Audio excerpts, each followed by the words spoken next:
본부가정 여러분 안녕하십니까? BBC 성경연구반 성경 66권 개요 시리즈 오늘은 40번째 시간입니다.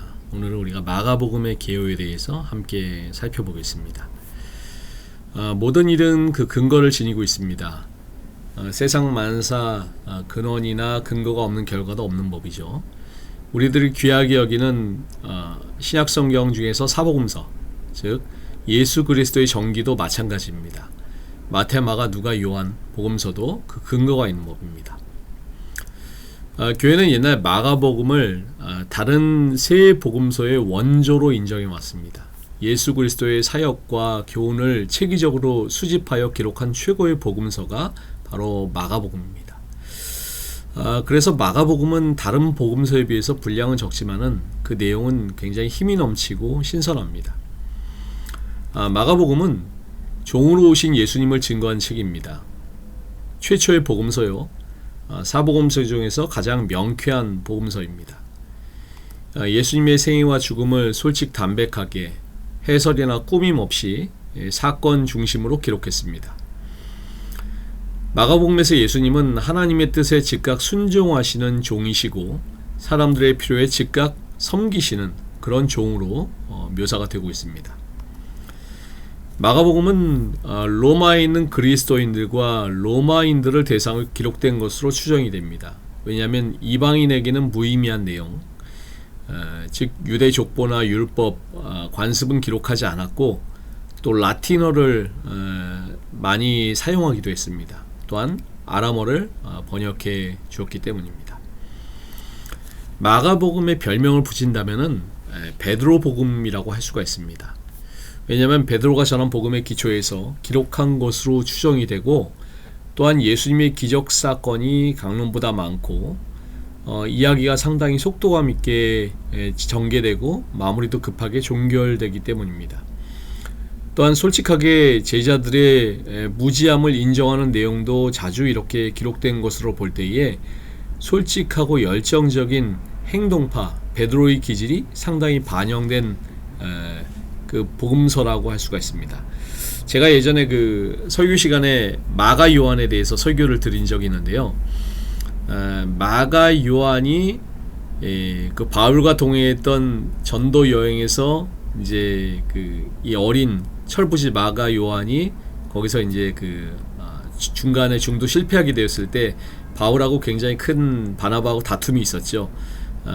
그래서 바나바가 자기 조카인 마가 요한을 데리고 이제 그 사도 바울과 헤어지게 되는데 그 이후에 마가 요한에게 가장 큰 영적인 영향력을 끼쳤던 사람이 누구라고 그랬죠?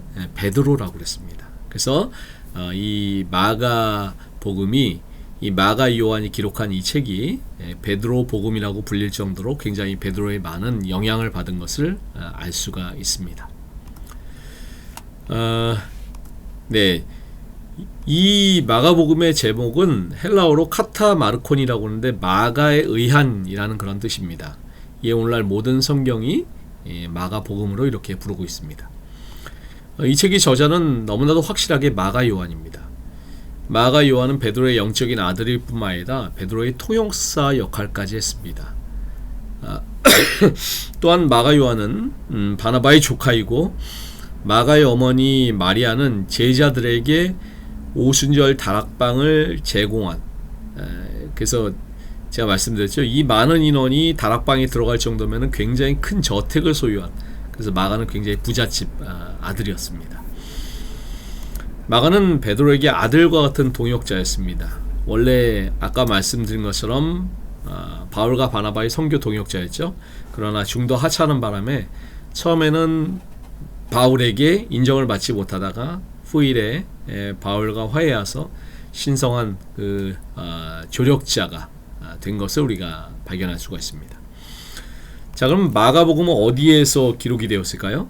마가복음이 기록된 시기와 장소에 대해서는 학자들마다 조금씩 견해가 다르지만은 대체로 네로 황제가 통치하던 시기 AD 54년에서 68년 사이에 기록되었을 것으로 이제 추정이 되고 있습니다. 네로 황제가 이때 로마를 통치했는데요. 초기에는 나라를 정상적으로 잘 다스렸는데 후기에 폭정을 하게 됩니다. 그러던 중에 AD 64년에 로마의 대화재가 일어났습니다. 이 화재로 인해서 로마가 전체 14개의 행정구역 중에서 10개의 행정구역이, 그러니까 14개 구 중에서 10개의 구가 싹 다 전소가 되어버렸습니다. 그때 그 화재를 일으킨 사람이 네로였다는 소문이 급히 전파되고 있었습니다. 이로 인해서 네로가 위기의식을 느끼고 비난의 화살을 다른 데로 돌리고자 했는데, 그 비난의 화살을 누구에게 돌렸냐면은 그리스도인들에게 돌렸습니다.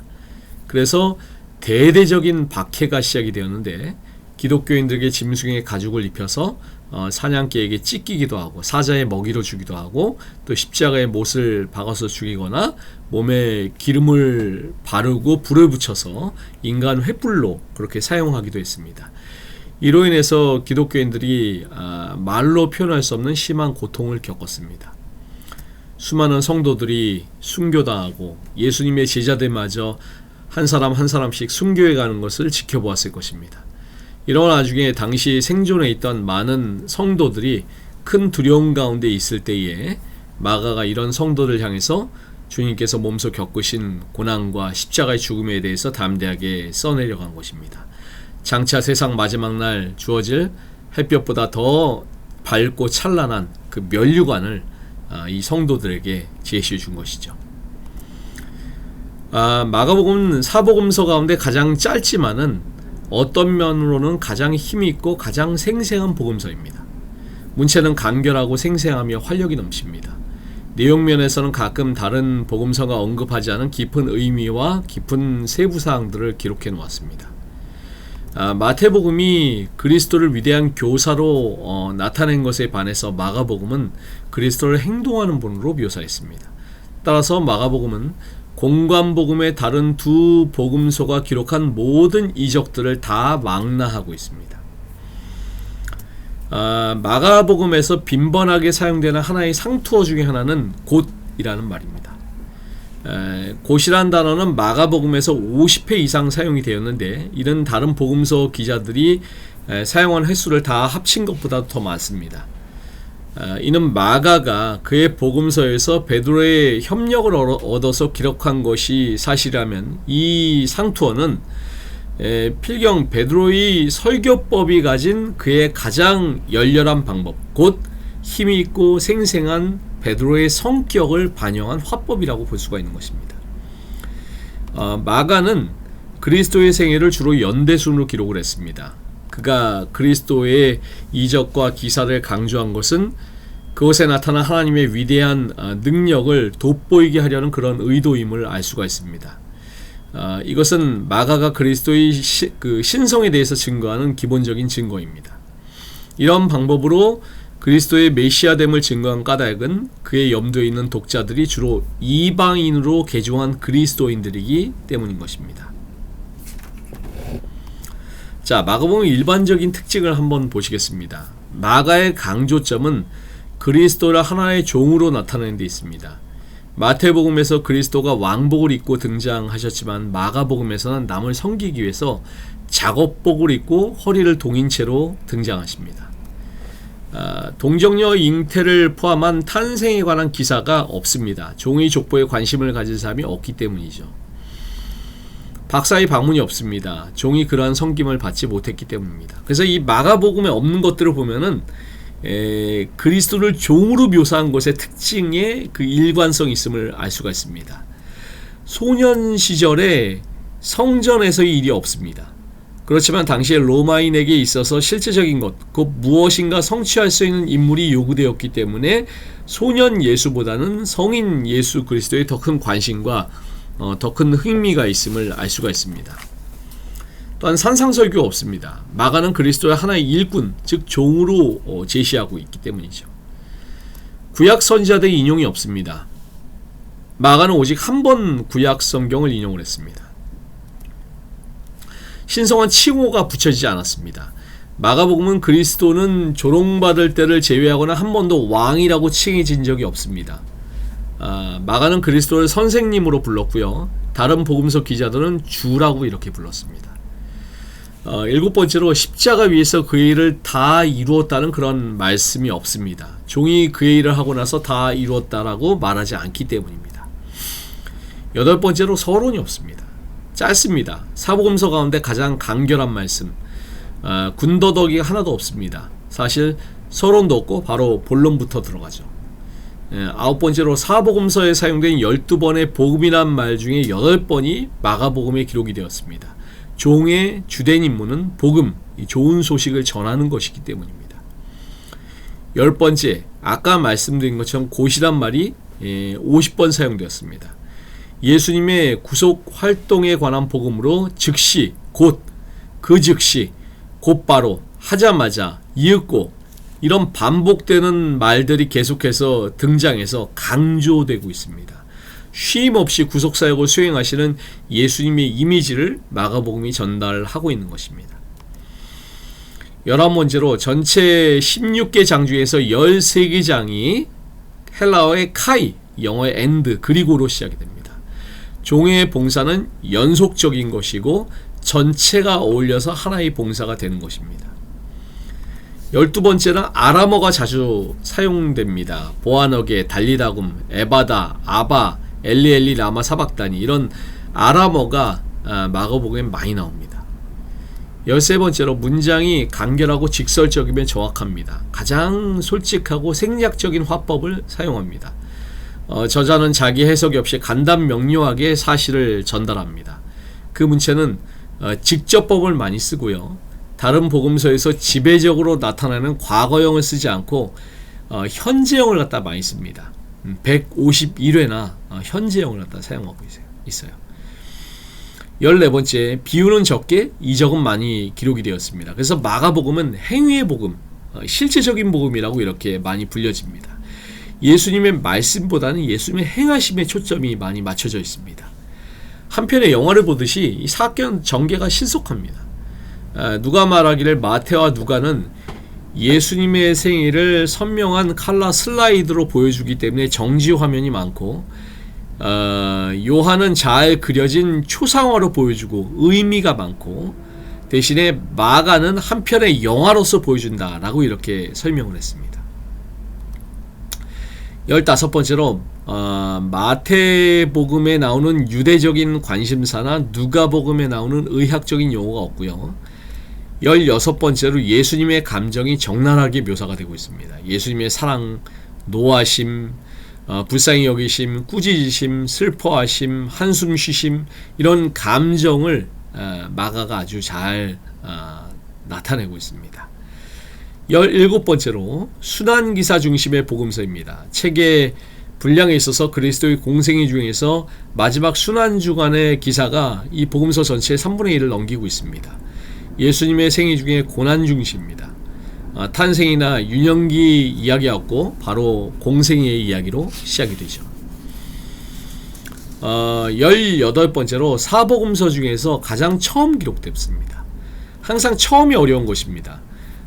그 다음은 이미 한 것을 추가하거나 또 이렇게 하기 때문에 훨씬 쉽죠.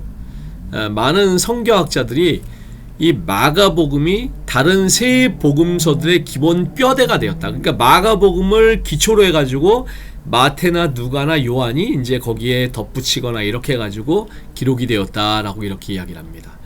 그러므로 마가복음서를 우리가 공부하는 것이 얼마나 중요한지 모릅니다. 하나님께서 이 처음 기록하는 영광을 사도들에게 맡기지 아니하고 의사인 누가에게도 맡기지 아니하시고 실업자, 실패자, 도망자였던 이 마가에게 예수 그리스도의 행적의 첫 기록을 맡기셨다는 사실은 우리에게 굉장히 큰 위로와 또 위안을 주는 것입니다. 내용과 구성을 살펴보시겠습니다. 첫 번째로는 1장 1절부터 13절은 사역의 준비입니다. 1장 1절부터 13절은 예수께서 사역을 하기 위한 준비 과정이 기록되어 있고요. 여기에서는 마가는 복음의 주제가 무엇인지를 밝히고 주님의 침례와 시험을 기록하고 있습니다. 이러한 사건은 모두가 주님께서 메시아로서의 공적인 사역을 하기 위한 예비 과정이라고 볼 수가 있습니다.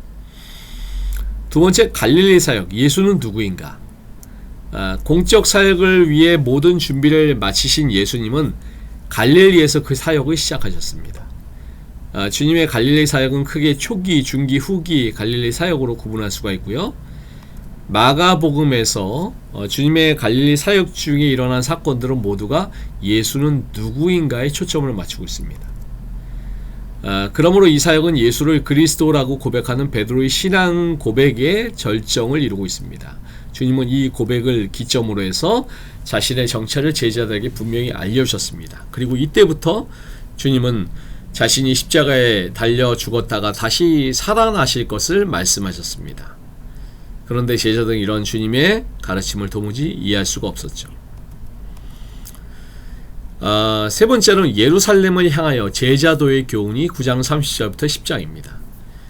십자가를 지기 위해서 예루살렘으로 올라가시는 주님의 모습을 그리고 있고요.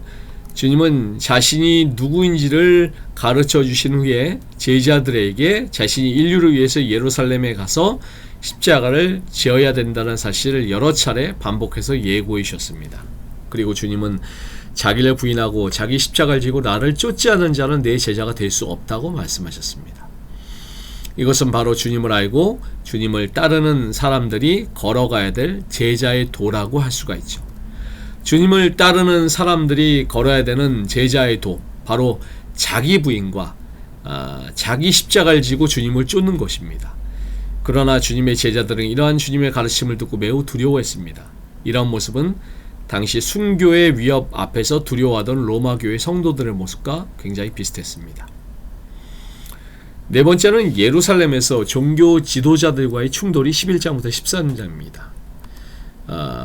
이러한 사건들은 주님은 자기 땅에 오셨지만은 그 백성이 주님을 영접하지 않는다는 것을 잘 보여주는 것입니다. 그런데 모두가 주님을 거부한 것은 아니었죠. 백성 중에 일부는 주님을 메시아로 믿고 영접했습니다. 그리고 하나님은 그들에게 하나님의 자녀가 되는 권세를 주셨습니다. 다섯 번째로 14장과 16장은 죽음, 부활, 지상 명령입니다. 주님이 인류를 위해 받으신 고난과 십자가에 못 박혀 죽으셨다가 다시 살아나신 사건이 기록이 되어 있습니다. 주님이 고난을 당할 때 그 제자들은 다 도망치고 말았습니다. 그러나 하나님은 바로 그때에 이방인 백부장의 입을 열어서 주님이 진실로 하나님의 아들이었다라고 고백하게 하셨습니다. 하나님의 백성은 하나님이 보내신 메시아를 정죄하고 십자가에 매달아 사형시켰습니다. 그리고 주님을 따르는 제자들이 그 곁을 떠나버렸습니다. 그러나 하나님은 그 순간에도 주님이 하나님의 아들이심을 증언할 사람을 남겨두셨습니다. 이러한 백부장의 증언은 로마 교회의 성도들에게, 왜 마가복음의 백부장, 로마 백부장의 증언이 나왔을까요?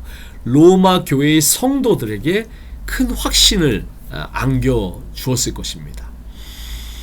그 후에 하나님은 주님을 죽음에서 다시 살려주셨습니다.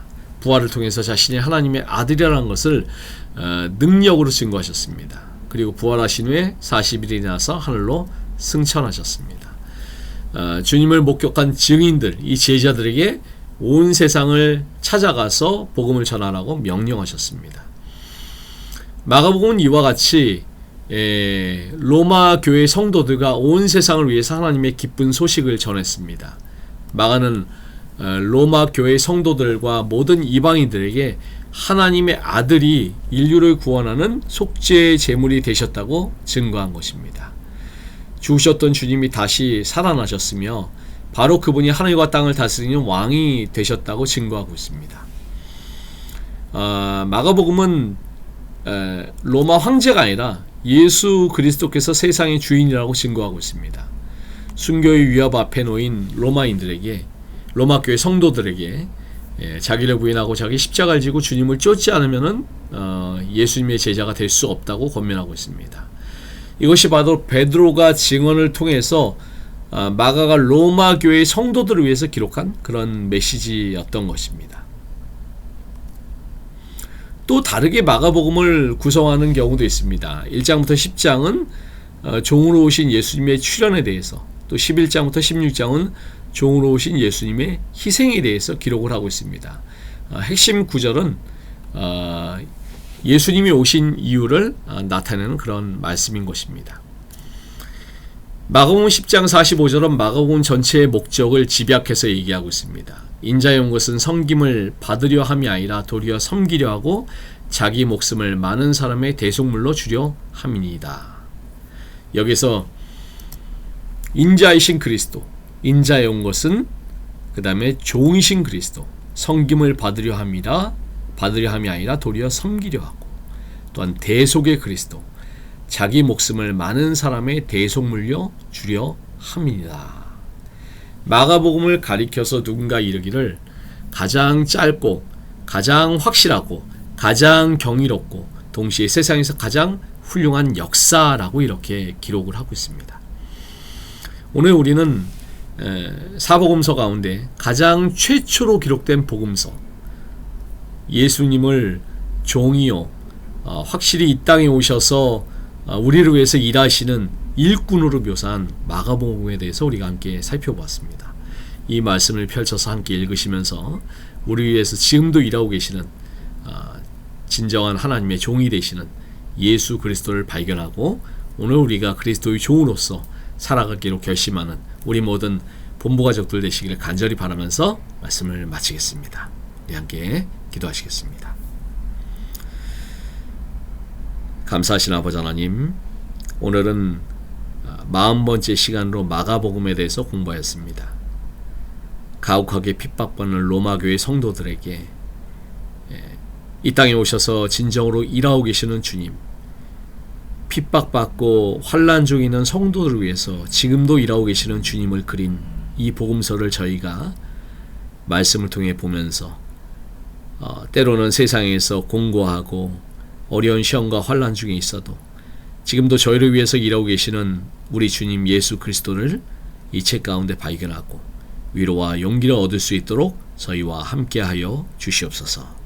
우리 모든 본부 가족들이 이 가을의 때 아버지의 말씀을 통해서 더욱더 우리 아버지를 발견하고 예수 그리스도를 모시며 살아가는 저희들 모두가 될 수 있도록 인도하여 주시옵시기를 우리 구주 예수님의 이름으로 간절히 기도드리옵나이다. 아멘.